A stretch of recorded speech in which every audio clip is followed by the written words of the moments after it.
In 2011, the University of California was in crisis. State funding had been slashed and tuition tripled. While UC executives prospered, the frontline service and patient care workers represented by AFSCME Local 3299 didn't have it so good. We faced forced furloughs, staffing cuts, and increased outsourcing of our jobs, with major pension cuts still on the horizon. Nationally, working families were facing even bigger threats.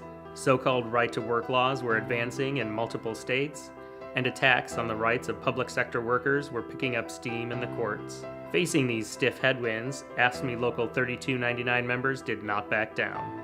We decided to fight back, and we won. This is our story.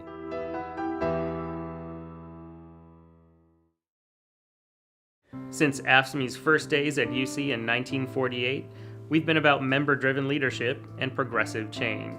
We waged the first ever strike at UC in 1950 and won the first ever UC benefits package.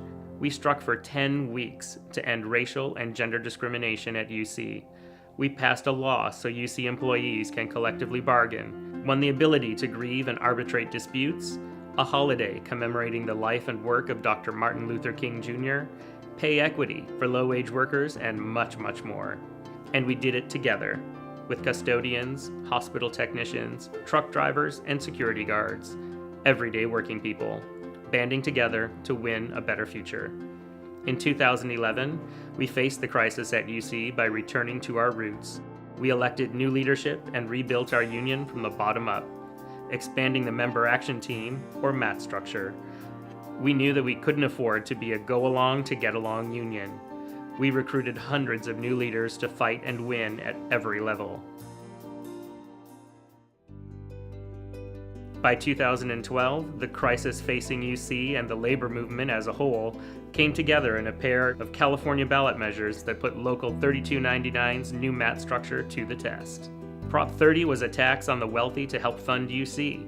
Prop 32 was an anti-union measure to silence the voices of working families in the political process, paid for by billionaires and multinational corporations. Led by our MAT leaders, Local 3299 organized and helped win on both measures. But what would happen with the new money we got for UC? Before we first sat down to bargain, we spent a lot of time talking to members about what they were seeing at UC and the consequences. We knew that UC was cutting corners on staffing, putting the safety of our members and the students and patients we serve at risk.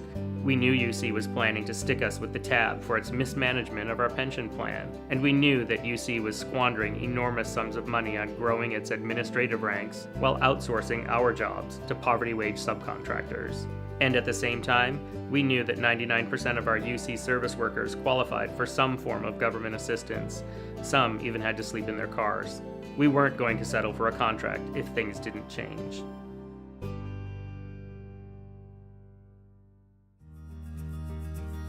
In 2013, after nearly a year of contract negotiations, UC hadn't moved toward any of our proposals.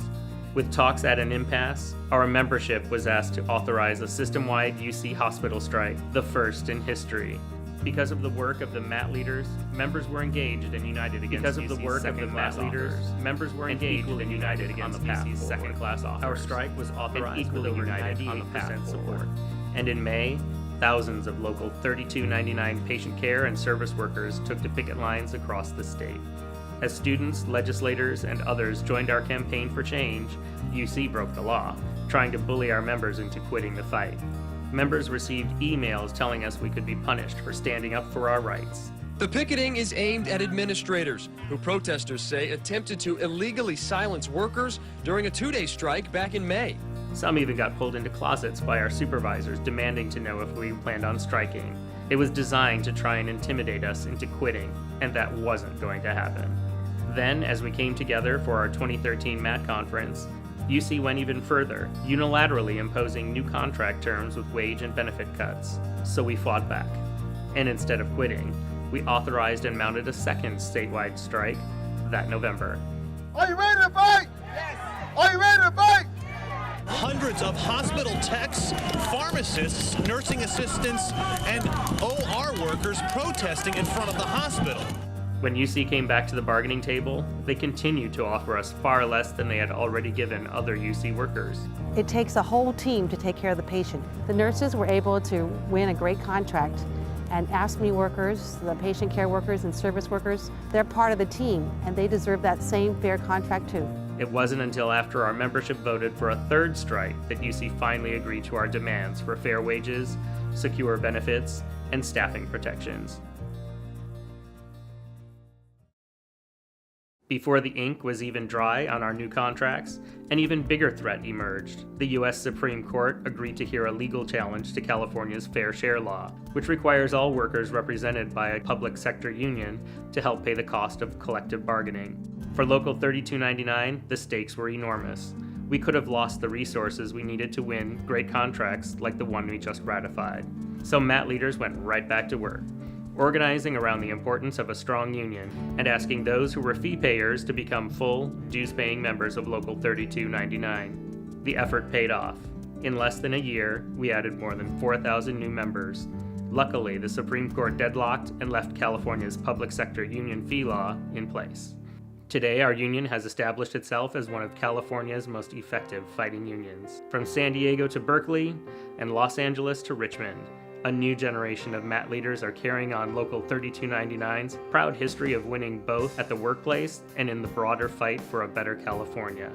We're taking on Wall Street's theft of our pensions, fighting to bring real economic opportunity to underserved communities, dignity to UC's lowest wage workers, and a secure future for the jobs, wages, and benefits that our membership has fought so hard to win.